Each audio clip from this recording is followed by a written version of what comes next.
poétique. Allez loin de vous les maudits de mon Père. Car ce n'est pas tous ceux qui disent Seigneur, Seigneur. Je paraphrase, ce n'est pas tous ceux qui s'agitent dans l'onction.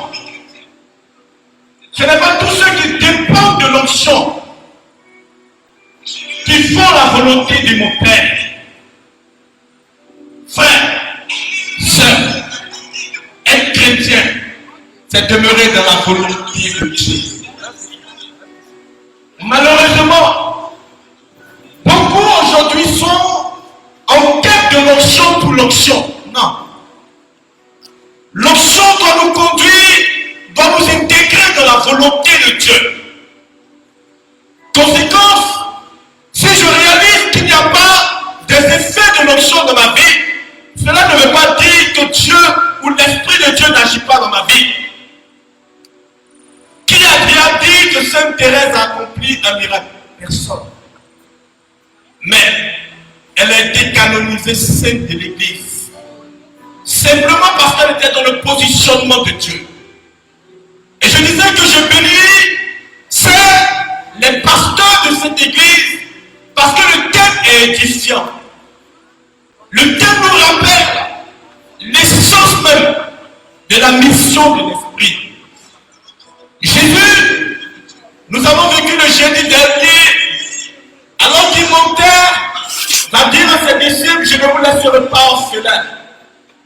Je vous enverrai un autre consolateur, le Saint-Esprit. Et sa mission, c'est de vous convaincre du péché. La tendance aujourd'hui, dans la plupart des cénacles, c'est de focaliser l'action de l'Esprit sur sa puissance, sur la gloire de Dieu, c'est vrai. Mais la gloire de Dieu se manifeste dans l'homme qui est justifié. Alléluia. Et c'est pourquoi je dis merci à Dieu notre Père d'avoir inspiré ce thème à vous, pasteurs, et soyez heureux, vous pouvez les acclamer.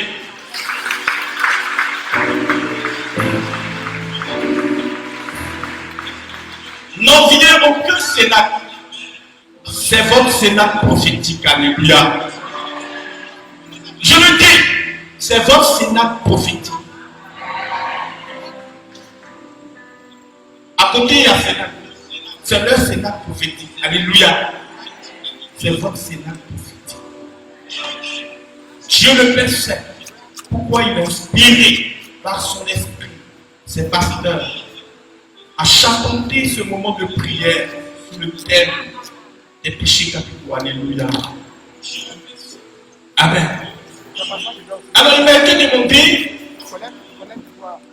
de partager avec vous, parce que c'est un partage, de partager avec vous sur la question de la luxure. Amen. Bon, comment vous avez vu avec un gros mot? Je ne sais pas si quelqu'un sait ce que c'était la luxure. L'Église catholique dans les faits, c'est trop. Alléluia. Mais avec la grâce de Dieu, nous allons voir ce que c'est. J'ai demandé à ce qu'il y ait un frère pour pouvoir m'accompagner une soeur, c'est bien ça? Voilà. Quand il faisait chaud, elle voulut se baigner au jardin. Il n'y avait personne. Seuls les deux vieillards cachés étaient au saké. Elle dit aux servantes, apportez-moi de l'huile et du baume et fermez la porte du jardin afin que je puisse me baigner.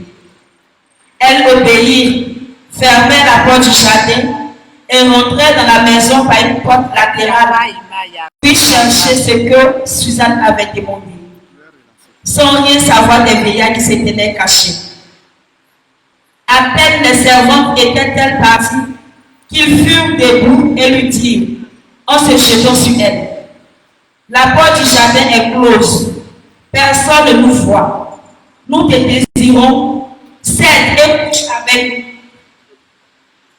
Vois et couche avec nous. Si tu refuses, nous nous porterons témoin en disant qu'un jeune homme était avec toi et que tu avais éloigné tes servants pour cette raison. Suzanne gémit. Me voici traquée de toutes parts.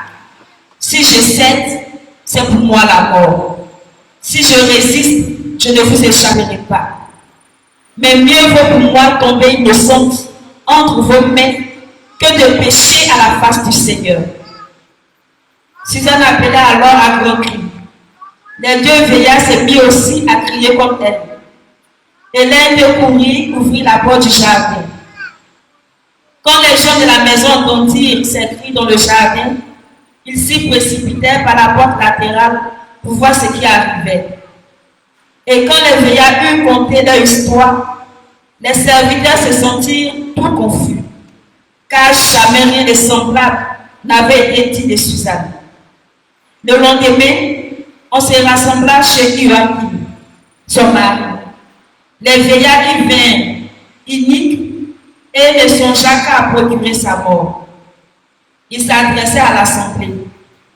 Qu'on fasse comparaître Suzanne, fille d'Elsias, femme de Joachim. On la manda. Elle parut donc, accompagnée de ses parents, de ses enfants et de tous ses proches. Or, Suzanne était très délicate et fort belle à voir. Comme elle était voilée,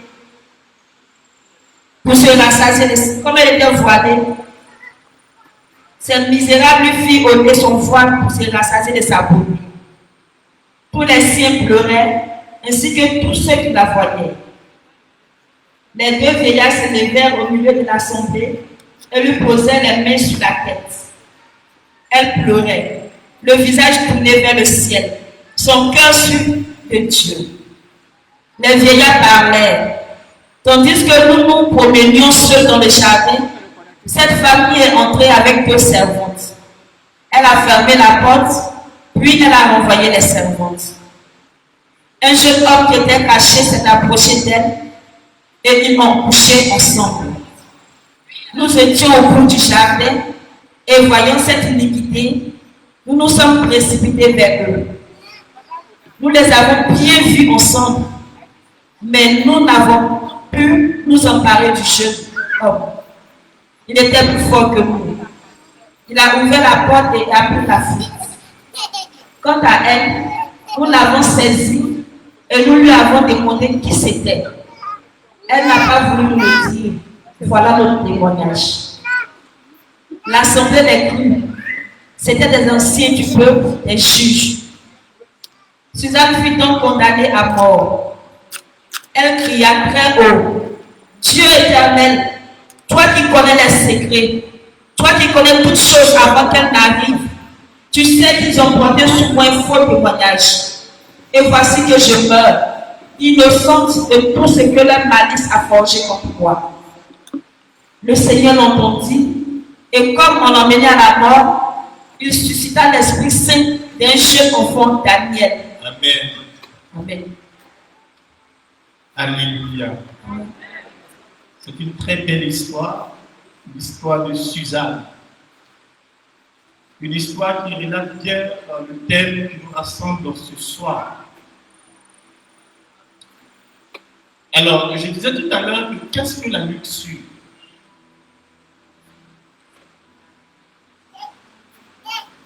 C'est un mot qui est relatif à la sexualité et au plaisir sexuel. Alors, mettons rapidement des barrières. On va aller très vite. La messe est à 20h. J'ai moins de 30 minutes. La sexualité ni le plaisir sexuel sont des péchés. Il faudrait que ce principe soit acquis.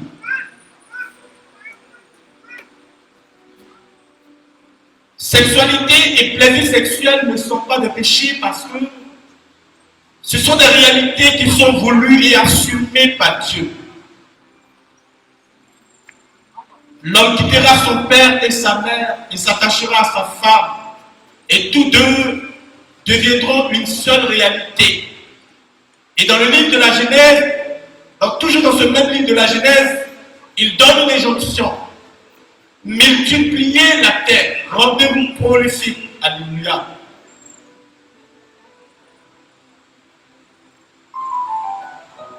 Donc sexualité n'est pas un péché. Le plaisir sexuel aussi n'est pas un péché. D'ailleurs, on ne peut pas concevoir une sexualité sans plaisir. Amen. On pourrait dire que le plaisir sexuel est en amont à la sexualité, à l'acte de sexualité.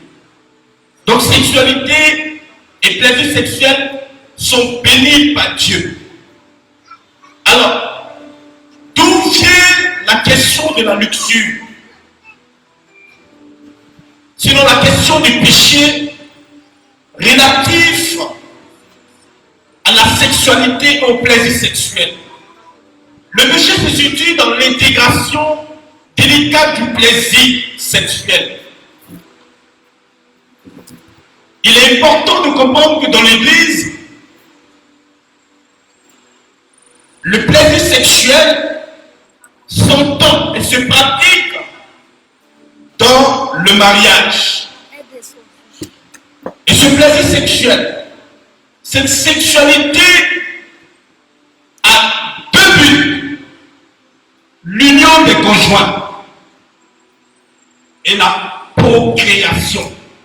L'homme quittera son père et sa mère, et tous deux deviendront une seule réalité, l'union.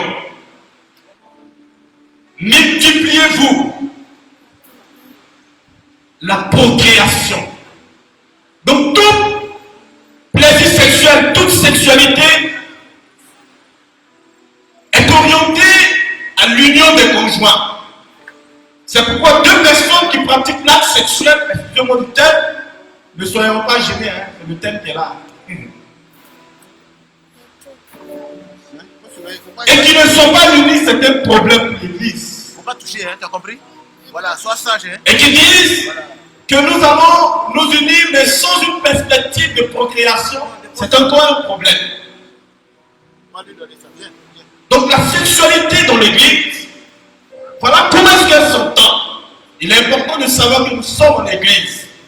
Et j'ouvre une parenthèse rapidement. Vous voyez, nous sommes chrétiens, mais nous ne sommes pas tous chrétiens dans le monde.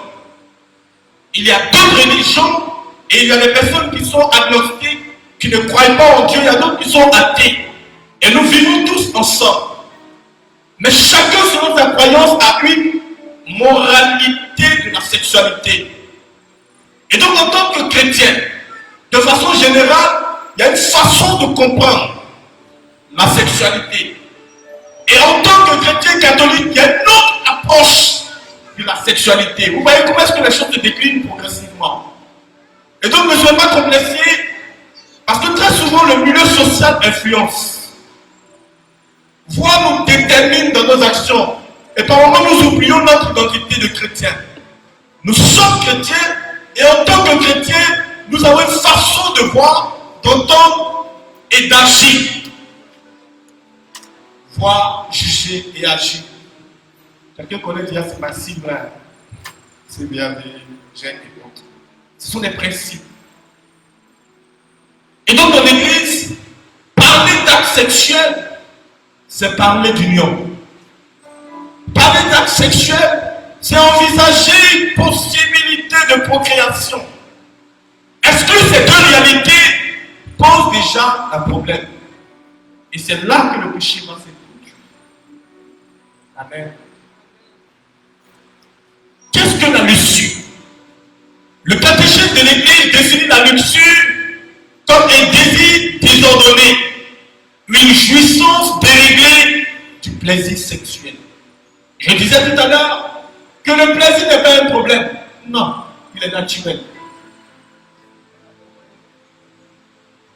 Mais c'est sa dimension déréglée, sa désorientation selon la volonté de Dieu qui devient un problème, qui devient une difficulté et que l'Église ne peut pas assumer.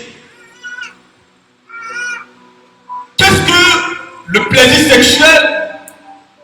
Sinon, quelles sont les caractéristiques du plaisir sexuel? Parce que finalement, nous voyons que c'est lui qui détermine la sexualité. Quand il est maîtrisé, nous avons une belle sexualité. Quand il n'est pas maîtrisé, nous entrons dans la luxure, qui est un péché. Le plaisir sexuel est le plus grand plaisir physique.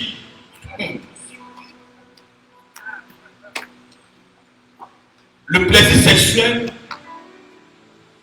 est le plaisir physique le plus grand.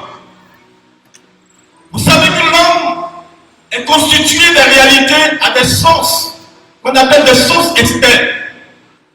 Le toucher. Tout à l'heure, avant de venir, j'ai pris une bonne tasse de thé parce que j'étais fatigué. Mais c'était succulent, ça m'a remonté. J'ai reçu un plaisir. Donc nos sens, ou si vous voulez par nos sens, nous sont communiqués des plaisirs et qui nous font du bien. Quand je regarde une beauté, je déduis de cette beauté un plaisir. Quand je touche quelque chose, ça peut me produire un plaisir. Quand j'entends une belle musique, une belle prédication, je peux recevoir un plaisir, un bonheur dans le cœur. Mais tous ces plaisirs ne sont pas comparables au plaisir sexuel. Pourquoi?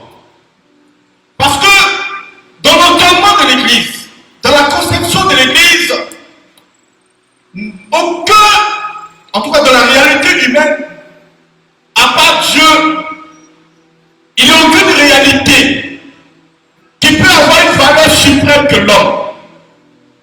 Or, le plaisir sexuel a pour but quoi? La procréation.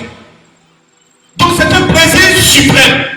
C'est un bonheur qui dépasse tout bonheur que nous pouvons connaître à partir de nos sens. Parce que dans le plaisir sexuel naît la vie. Et la vie, dans l'Église, dans la conception de l'Église, la vie est sacrée. Je voudrais m'arrêter un instant et te demander, oui, c'est de toi que je parle. Regarde ton frère, regarde ta voisine et dis-lui la vie est sacrée. Oui, la vie est sacrée parce qu'elle émane de Dieu. Elle est sacrée parce qu'elle est voulue par Dieu. Et vous savez que tout ce que Dieu fait, j'ai envie de dire, est marqué du sceau du sacré. Le fait que Dieu donne à l'homme la capacité de procréer, de donner la vie, en d'autres termes, de le rendre un autre Dieu, parce que c'est ça aussi finalement l'homme. Le fait de donner la vie fait de toi une analogie de Dieu. Si Dieu, de toute sa puissance, a pu donner la vie, il donne aussi à l'homme de pouvoir donner la vie. C'est pourquoi il dit que je t'ai fait un peu moindre que Dieu dans le psaume 8. Là, le plaisir sexuel est complexe. Il est complexe parce que il s'accompagne d'un ensemble de pulsions, de plaisir, voir, vu, de toucher. Lorsque le plaisir de la bouche se limite aux papilles, le plaisir sexuel ne se réduit pas à l'organe. Alléluia. Quand j'ai bu ma tasse de thé, le goût que j'ai eu, c'est mon organe qui a été satisfait. Mais ce n'est pas forcément mon intelligence. Ce n'est pas forcément tous mes sens qui ont été impactés. Mais le plaisir sexuel, il touche toutes les facultés. Toutes les facultés de l'homme. Le plaisir sexuel s'inscrit dans une histoire. Et là, je m'adresse à vous, parents. Pour ceux qui ont déjà une progéniture, ceux qui sont en couple et qui attendent, qui prient même Dieu de leur faire grâce de l'enfantement, je voudrais faire remarquer que la sexualité commence déjà dès l'enfance, l'adolescence, dans l'état du développement d'un individu. Malheureusement, le constat, c'est quand l'enfant devient adulte qu'on commence à s'interroger. On commence à... Parce que justement, dans nos cultures, ou bien dans notre société, je peux me tromper, la question de la sexualité est un tabou. Et nous payons le prix à la fin. C'est déjà dès l'enfance, dès l'adolescence, qu'il faut commencer à éduquer l'enfant sur les finalités, puisque finalement, en tant que chrétien, nous devons éduquer nos enfants selon la voie du Seigneur, n'est-ce pas? Quand l'enfant est petit, on vient avec lui à l'église, on envoie la catéchèse. C'est une pédagogie pour l'enseigner, pour l'orienter sur la voie du Seigneur. Mais en même temps, dans cette pédagogie, il faut trouver des créneaux pour déjà commencer à véhiculer dans la conscience de l'enfant les finalités de la sexualité. Parce que tu veuilles ou pas, l'homme doit faire l'expérience de la sexualité. Et pour ne pas qu'il ait une déviation, une approche déréglée de la sexualité, il faut commencer déjà à introduire une pédagogie relative à la sexualité. C'est vrai, il ne faut pas venir parler des choses qui ne sont pas relatives à sa conscience. Mais avec tout le génie de l'homme, on peut dégager une pédagogie pour que l'enfant puisse comprendre déjà plus ou moins les finalités de la sexualité. L'enfant, l'adolescent, mais surtout l'adolescent. C'est une étape assez importante. Et très souvent, les difficultés des membres de nos sociétés sont dues à cette étape. Quand l'adolescence n'est pas bien vécue, on a des problèmes dans l'étape de notre développement humain au niveau d'adulte. La plupart des adultes aujourd'hui sont le reflet de leur adolescence. Et quand c'est manqué, on paye le prix. Mais qui paye le prix? L'individu et toute la société. Parce que finalement, nous sommes liés. Nous sommes liés. Nous sommes liés. Je crois que c'est Jean-Jacques Rousseau qui disait, ou Blaise Pascal, il dit, choisir pour soi, c'est choisir pour l'univers. Et ça, l'Église doit comprendre cela parce que nous sommes un corps. Donc c'est déjà dans l'enfance, dans l'adolescence, qu'il faut orienter l'individu. C'est pourquoi je dis, le plaisir sexuel est toute une histoire. On doit éduquer nos enfants. Sur quoi? C'est pas sur la sexualité en tant que telle, mais sur la finalité. Qu'est-ce que la sexualité et en quoi est-ce que la sexualité est orientée? J'ai 10 minutes. Un thème qui est assez complexe, je vais terminer. Amen.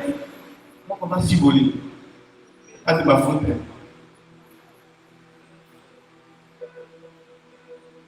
Le plaisir sexuel est une réalité qui touche toute l'histoire. Toute l'histoire de l'homme. Mais notamment l'enfance et puis l'adolescence. Mais insistez sur l'adolescence.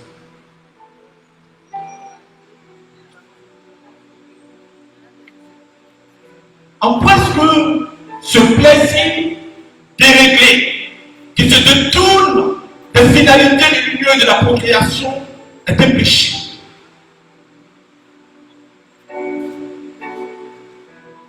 La luxure est un péché parce qu'il possède le prochain. Il possède le prochain. Quand il est détourné des faits, union et procréation, possède l'individu. Si je n'ai plus ça, union et procréation, comme objectif atteint dans l'acte sexuel, dans le plaisir sexuel, le prochain devient un objet. N'est plus un autre moi. Je le possède. Et c'est quand j'ai besoin d'un plaisir sexuel que j'oriente cela.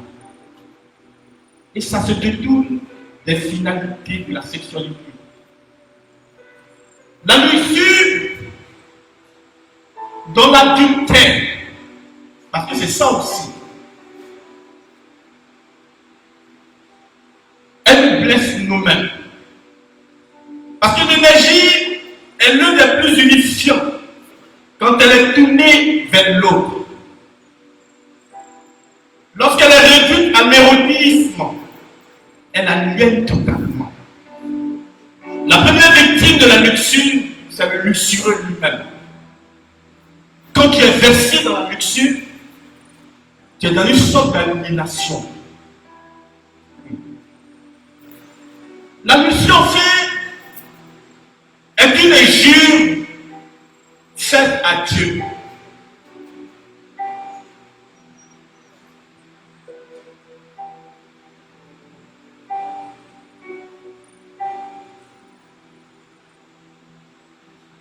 On réduit très souvent la luxure à ses actes externes. Mais l'impureté naît de l'intérieur de l'homme. Là réside le péché et le péché capital. Là commence le combat spirituel de l'homme. Je disais que la luxure est une injure faite à Dieu. L'apôtre Paul, dans sa lettre aux Corinthiens, le chapitre 6e, nous révèle une injonction, une révélation de Dieu concernant notre vie. Et dit, ne savez-vous pas que votre corps est le temple de quoi? Je n'ai rien entendu. Je n'ai encore rien entendu. Votre corps est le temple du Saint-Esprit, le temple de Dieu. Et que vous ne vous appartenez pas vous-même. Il dit, glorifiez donc Dieu dans votre corps. Et la meilleure manière de glorifier Dieu dans notre corps, dans l'acte du plaisir sexuel,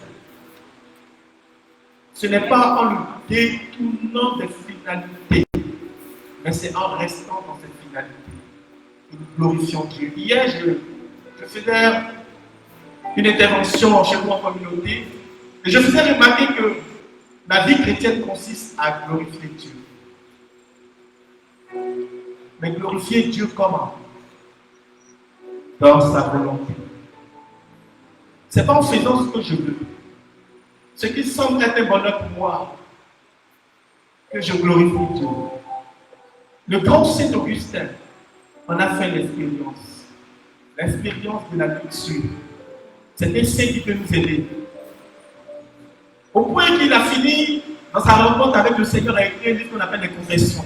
C'est-à-dire, il parle de son expérience avant sa rencontre de Dieu et après sa rencontre de Dieu. Et figurez-vous, dans cet écrit, il dit quelque chose de fondamental. Il dit, Seigneur, je t'ai cherché. J'ai cherché le bonheur sans toi. Mais en réalité, il dit, j'ai cherché le bonheur en dehors, mais en réalité, il était là à l'intérieur. Et il dit, tu nous as créés sans nous. Et notre bonheur se trouve en toi. Tant que nous ne nous situons pas, tant que nous ne nous situons pas dans ce bonheur, tant que nous ne nous situons pas en toi, notre âme ne peut être épanouie. Le véritable bonheur de l'homme, ce n'est pas ce qu'il peut faire. Le véritable bonheur de l'individu, ce n'est pas ses capacités, ce n'est pas ce que sa liberté peut lui permettre de faire. Mais c'est ce que sa liberté lui permet de faire, ce que Dieu fait.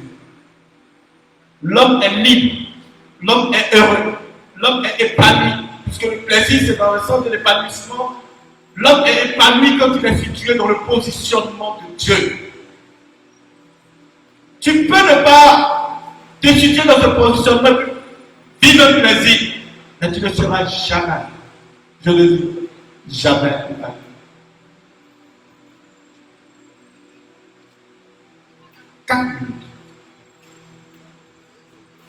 Il y a donc des espèces de luxure. Il y a ce qu'on appelle la luxure externe.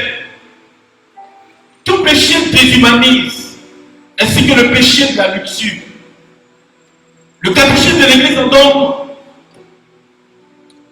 déshumanisent en déconnectant le plaisir érotique à la communion des personnes. Le catéchisme de l'Église en donne 5 exemples de péché de la luxure, la masturbation. Puisque finalement, c'est le plaisir sexuel. Et nous connaissons tous ce que c'est que la masturbation. C'est le fait d'acquérir, de se procurer, de se faire plaisir par soi-même. Or, le plaisir sexuel est entendu selon Dieu dans l'union. Aujourd'hui, avec l'évolution des sciences, même du point de vue médical, on va trouver par moment des médecins qui peuvent nous conseiller cela comme développement de notre personnalité, une façon de s'affirmer. Notre repère en tant que chrétien, c'est ce que dit la parole de Dieu.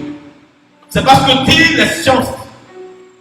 Les sciences doivent s'orienter vers ce que la parole de Dieu dit. Je dis ça parce qu'il y a des médecins qui peuvent encourager cela. Parce qu'ils ont une autre approche de la sexualité. À l'entame de mon propos, j'ai dit on vit dans une société qui est mixte, composée de religieux et de plusieurs religions, de plusieurs approches, de personnes qui ne sont même pas chrétiennes. Mais si vous tombez sur un verset qui n'est pas chrétien, il va vous dire quoi? C'est ce qu'on a comme donne. Et quand on n'est pas assis dans le Seigneur, on va à tout vent. On croit à tout ce qu'on nous dit. Et on va même, les médecins vont même pour. Je ne dis pas tous les médecins, certains médecins. Parce qu'il y a des médecins qui sont chrétiens catholiques. Ce que je dis, je ne suis pas en train de laisser quelqu'un, il y a des médecins qui font l'avortement. Ce n'est pas quelque chose que. Voilà. Mais c'est interdit et puni même par la loi.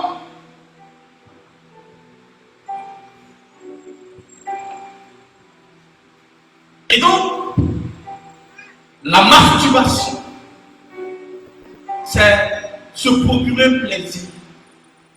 Mais il n'y a pas une union dedans. Est-ce qu'il y a finalité de procréation dedans? Donc c'est quoi? C'est quoi? C'est un péché. La fornication. Quelle union? Il y a une union. Hein? La fornication est l'union sexuelle hors du mariage entre deux hommes. Un homme et une femme. Un homme et une femme. Donc, entre un homme et une femme. Parce que quand deux personnes de même sexe se procurent un plaisir sexuel, ce n'est plus la fornication. D'abord, le principe de la fornication, c'est deux personnes de sexe différents, hommes et femmes, de façon libre, qui se procurent un plaisir sexuel, mais le problème, c'est que c'est hors du mariage. Alors, j'ai envie de poser la question. Est-ce qu'on communie à la table du Seigneur sans être baptisé? C'est possible. C'est quoi? C'est un péché. Mais comment est-ce qu'on peut avoir des rapports sexuels hors mariage? C'est une analogie que je fais. C'est juste une parenthèse. Donc si tu te situes dedans, cherche à te marier rapidement pour être dans la légalité. Parce qu'autant tu ne peux pas communier à la table du Seigneur, et que tu sais que tu n'es pas dans les conditions requises, de même aussi en dehors du mariage, selon l'enseignement de l'Église, aucune sexualité n'est permise. D'où se situe la fornication. Beaucoup parmi nous, c'est ce que j'ai dit en fornication, beaucoup parmi nous ont légalisé cette fornication. Je suis en concubinage, c'est ce qu'on dit. Vous mettez pas ça. Donc on a légalisé, on s'est assis dans le péché. Voyez un peu. Ça nous ferme les portes. Parce que la bénédiction vient de ce que Dieu veut pour nous. La pornographie, qui consiste à réduire les actes sexuels réels ou stimulés de l'intimité des partenaires pour les exhiber à des tierces personnes de manière délibérée. Deux personnes sont en train de faire des rapports sexuels, et puis leur acte sexuel là, nous on réduit ça, et puis on prend pour faire un plaisir. C'est ce qui se passe quand on regarde des films pornographiques. On n'est pas acteur, mais on tire le plaisir de leur plaisir, et puis c'est un péché. Et tout cela rend égoïste. Il n'y a pas une dimension communautaire dedans. La prostitution. Tous nous savons ce que c'est que la prostitution. Elle n'est pas orientée dans la volonté de Dieu. Et rien ne peut justifier cela. On peut comprendre les motifs parce que nous sommes tous humains. Mais on ne peut pas t'encourager à demeurer dedans. La véritable question, c'est de trouver les voies et moyens pour qu'on puisse revenir. Très souvent, je dis ça parce que très souvent, la plupart de ces personnes qui se retrouvent dedans se retrouvent pas parce qu'elles le veulent nécessairement, mais il y a des circonstances qui les conduisent. C'est pourquoi il faut avoir beaucoup de cœur pour comprendre cela. Mais en tant que chrétien, il ne s'agit pas de dire non, on comprend et puis on demeure dedans. On a compris que c'est non dépendant de ta volonté, mais il va falloir faire un effort pour sortir parce que finalement, ça te détruit quand même. Le viol. Le viol se fait sans consentement. C'est ça la définition du viol. En l'union se fait avec la volonté de deux partenaires.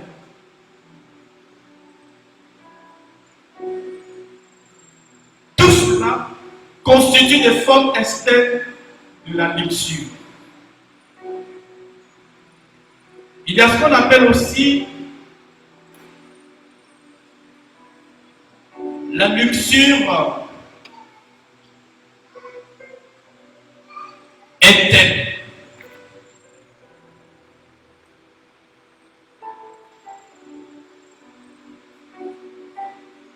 Jésus dit, celui qui regarde une femme et qui la désire déjà dans son cœur, a dit à quoi? Jésus dit, ce n'est pas du dehors que naît le péché, mais de l'intérieur. C'est un péché.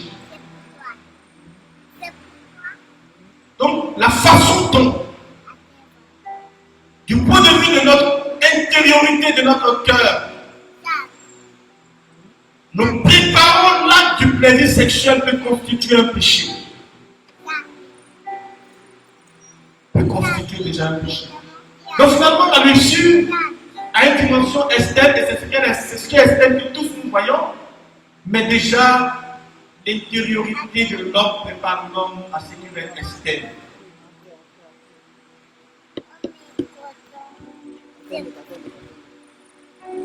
On m'a demandé de parler, de présenter aussi,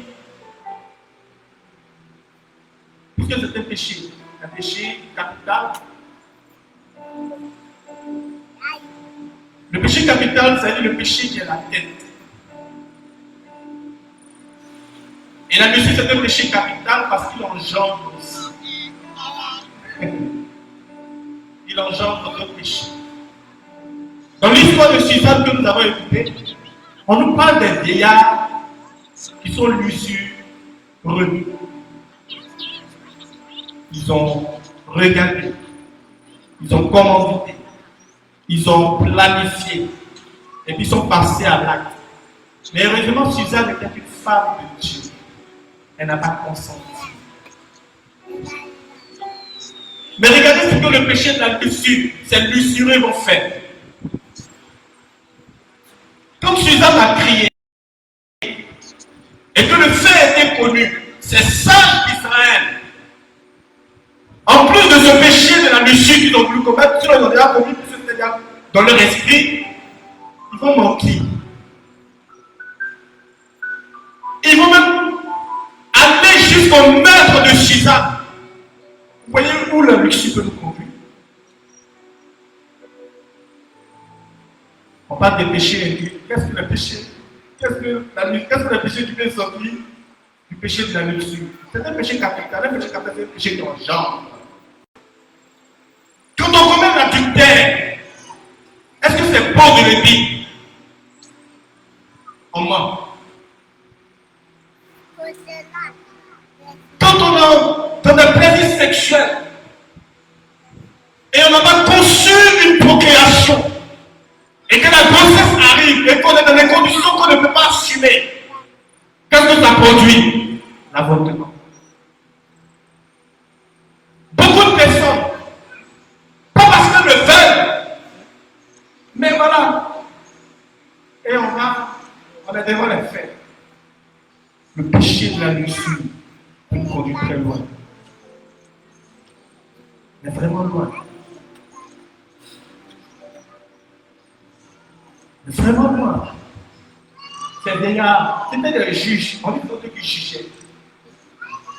C'était pensé à cette situation de notre pays. Des juges. Mais regardez les actes qu'ils font, qu'ils commettent. Ils font jusqu'à mentir et à vouloir le meurtre d'une personne innocente. Heureusement qu'il y avait un prophète qui s'appelle Daniel, dont l'esprit est pur, que Dieu va saisir pour confondre ces sages. Frère, la luxure, c'est un péché qui peut te conduire très loin. La luxure, c'est comme quelqu'un qui roule. C'est comme quelqu'un qui roule. Le temps me fatigue. C'est comme quelqu'un qui roule à 304 à l'heure. Tu vas faire des accidents. Si tu te retrouves dans cette situation, je vais te dire que ce n'est pas encore tard. C'est cela était un prophétique pour toi. Rien n'est impossible à Dieu. Apocalypse chapitre 3, le verset 20, le Seigneur dit: si je me tiens à la porte de ton cœur et je frappe. Cet enseignement, c'est le positionnement de Dieu devant la porte de ton cœur qui frappe. Qui dit: je comprends ta situation. Elle est peut-être légitime, mais je veux te dire une chose. Aie confiance en ma parole. Ma parole est vie. Pierre, lorsque Jésus va lui demander, et vous aussi vous voulez partir aussi, Pierre va dire une parole. Il va dire: Seigneur, à qui irions-nous? Tu as la parole de la vie éternelle. L'homme est fait pour l'éternité. Et il est important qu'il demeure dans la parole de la vie éternelle. Et cette parole de la vie éternelle, ce n'est pas en réalité que la personne de Jésus-Christ de Nazareth. Sa parole est vérité. Écoute-moi très bien, je vais te dire. Peut-être que la parole de Dieu semble te déranger. Te déranger dans tes calculs. Mais elle finira par te rattraper. Parce que sans Dieu, sans sa parole, tu ne peux pas être réellement épanoui. Tu peux avoir des semblants d'épanouissement, mais la parole de Dieu va te rattraper. Que tu fais ou tu ne fais pas, la vie a des prix à payer. Et je veux que tu payes le prix de suivre la parole de Dieu pour être épanoui. Que tu le fais ou pas, tu vas payer le prix. Le prophète Joël disait que la vocation de l'homme, c'est d'être lutteur. Et la vie chrétienne, c'est un combat spirituel. Un combat spirituel. Et il faut prendre conscience de cette réalité. Demeurer dans la parole de Dieu. Vivre dans la parole de Dieu. David dit: j'ai été jeune, j'ai vieilli, je n'ai pas vu le juste abandonné. Nous, sa prospérité, mon Dieu, son Père. Le juste de l'honneur public, c'est celui qui vit, qui demeure dans la parole de Dieu. David dit dans le psaume 118, le verset 107, et ta parole est la lumière sur mes pas, une lampe sur la route. Fuis dans la parole de Dieu, et t'es bonheur pour l'homme. Et ton bonheur.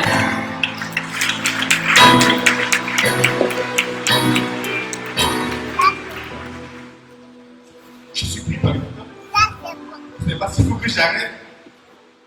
Rapidement, je vais énoncer rapidement comment sortir si on est déjà dans la luxure. Vous savez ce que je dois le dire? On est passé par là. Aujourd'hui, je suis consacré. Avec la grâce de Dieu, dans moins de 2 mois, je suis retraité. Mais on est passé par là, je ne suis pas différent de toi. Mais quand la parole de Dieu devient lumière de notre âme, faut vraiment céder, quoi. Quelques moyens rapides.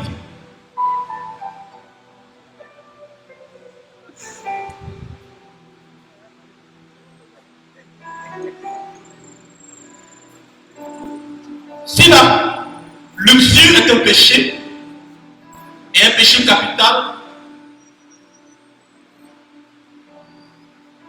dans notre milieu charismatique, c'est faire qui ne coûte pas faire.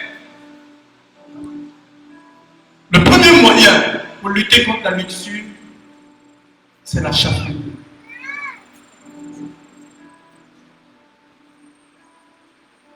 Alors, je ne vais pas entrer dans les définitions de la chasteté, ça va nous prendre du temps. La chasteté, c'est vivre la sexualité selon la volonté de Dieu. Ne cherchez pas plus loin. Pour ceux qui doivent vivre la sexualité. Maintenant, pour nous autres qui ne devons pas vivre la sexualité, c'est de se priver de cette sexualité. Point final. Je suis pris par le temps, je ne vais pas entrer dans les commentaires. La deuxième chose, c'est de changer son regard sur la sexualité.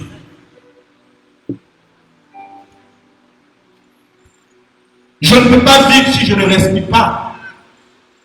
Je ne peux pas vivre si je ne mange pas. Mais je peux vivre si je ne pratique pas le sexuel. Vous êtes d'accord avec moi? Donc, la sexualité, il faut changer son regard. Tout ce qu'on entend dehors relatif à la sexualité, je me rappelle très bien quand je me suis engagé dans cette voie, on me dit, donc tu vas, mais tu es comme malade, hein? Vous voyez les commentaires comme ça. Mais si tu n'es pas fort d'esprit, tu vas faiblir. Donc changer son regard sur la sexualité. La sexualité dans l'église, en son temps, dans le mariage. Je parle à un chrétien ce soir. Troisième chose, révisiter ses motivations. De tout ce qui est plaisir dans le monde, qu'est-ce qui a la primauté pour toi? C'est la sexualité. Tu vas vivre de sexualité. Donc, il faut revoir cette motivation. Et puis de connaître des sortes de préséance. On mélange tout. Troisième chose, se garder du regard. Frère, sœur, je te dis la vérité. Je lui dis, si ton œil doit être pour toi occasion de chute, fais quoi? Fin de citation. La garde des sens et de l'imagination. L'imagination nous conduit à des choses. L'expérience de ceux qui regardent la pornographie, quand ils regardent la pornographie, qu'est-ce qui se passe? Il y a une sexualité désordonnée. Ça entraîne la masturbation. Et puis, dans toute occasion, tu vas rentrer. Gardez de la curiosité consentie non à la faute et non à la faiblesse. Ravivez l'espérance. Si tu es dans cette situation, je veux te dire que le fait d'entendre ce message veut te dire que ce n'est pas une finalité. Que Dieu peut te faire sortir de cela. Ne désespère pas. Pourquoi? Parce que celui qui vit dans la désespérance, rien n'est possible pour lui. La désespérance, c'est ce qu'on appelle le péché contre l'Esprit Saint. L'Esprit Saint vient. Vous savez, le péché, quand on vient à la confession, pour recevoir le pardon de Dieu, qu'est-ce qu'on fait? La contrition. Mais si tu ne crois même pas que Dieu peut te pardonner, bon, Dieu va voir. Donc, avoir l'espérance que c'est possible, et je prophétise que c'est possible pour toi. Après la chute, crois que Dieu est miséricordieux. Quand je suis entré derrière là, j'ai vu le tableau de la divine miséricorde dessus. Mon nom de vie religieuse est calife de miséricorde. Je suis le fruit de la miséricorde de Dieu. Croire en la miséricorde de Dieu. Enfin, demander le don de Dieu pour méditer sur la croix. Il faut méditer sur la croix de Christ. C'est à cette croix que le Christ a vaincu tous nos combats. Si la luxure est un poids pour toi, médite sur la croix du Christ. là tu trouveras la force de Dieu pour combattre. Là, Dieu combattra pour toi. Il sera avec toi. Et comme à la croix, Dieu n'a pas échoué, tu ne vas pas échouer dans ce combat. Amen. Frère Joie, si tu as été béni comme moi, là, acclame Dieu, la vie de mon frère. Ça, la vérité. Le roi puissant Casimir. On va s'appeler.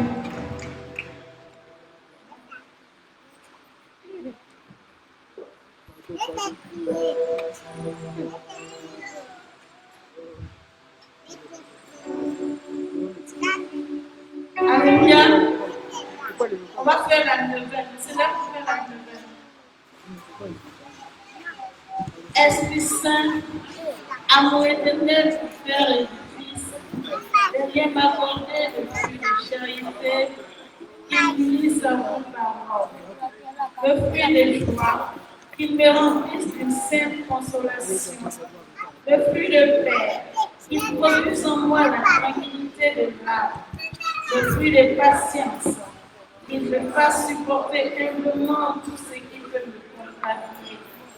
Les fruits de vérité et bonté, qu'il me porte à soulager les nécessités de mon prochain et me rende bienfaisant envers tous. Le fruit de l'unanimité, qu'il me donne d'être indulgent et de pardonner sans compter. Le fruit de mansuétude, qu'il calme en moi tout mouvement de colère, arrête tout murmure, réprime toute susceptibilité dans mes rapports avec le prochain.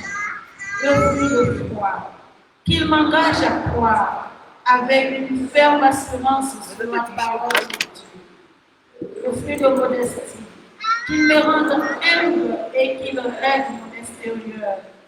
Le fruit de continence et de chasteté, qu'il conserve mon corps dans la sainteté qui convient à votre temps, afin qu'après avoir, avec votre assistance, garder mon cœur pur sur la terre.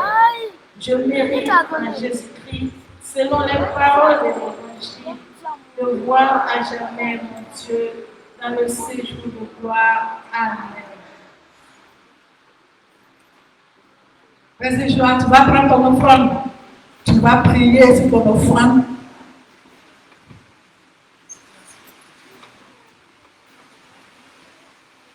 Tu vas prier sur ton offrande, tu vas proclamer tes bonnes paroles sur ton offrande. Il y a quelque chose qui se passe à Saint-Terre. Quelque chose de glorieux se passe à Saint-Terre. 6e jour. Aïe, aïe, aïe. 6e jour. Prends ton offrande et bénis le nom de Dieu. Il faut saisir ton offrande. Dans le sang de Jésus, une pluie de bénédiction, une pluie de gloire, une pluie de bénédiction. Acclame Dieu pour cette pluie qui descend. Alléluia. Tu peux te lever et faire ton offrande.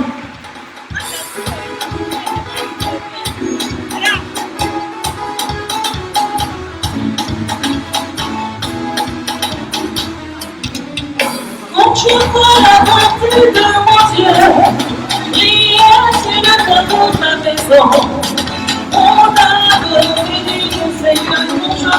Quand tu vois la bonté de mon Dieu, briller sur le tableau de ma maison, on a béni le Seigneur, on a béni le Seigneur, on a béni le Seigneur. On a béni le Seigneur, on a béni le Seigneur, on a béni le Seigneur, on a béni le Seigneur, on a béni le Seigneur, on a béni le Seigneur. Nous allons nous disposer pour la messe. On se demande que nous sommes en épreuve spirituelle. Si vous savez ce qui se passe, vous avez béni le nom de Dieu. Disposons-nous pour faire la messe.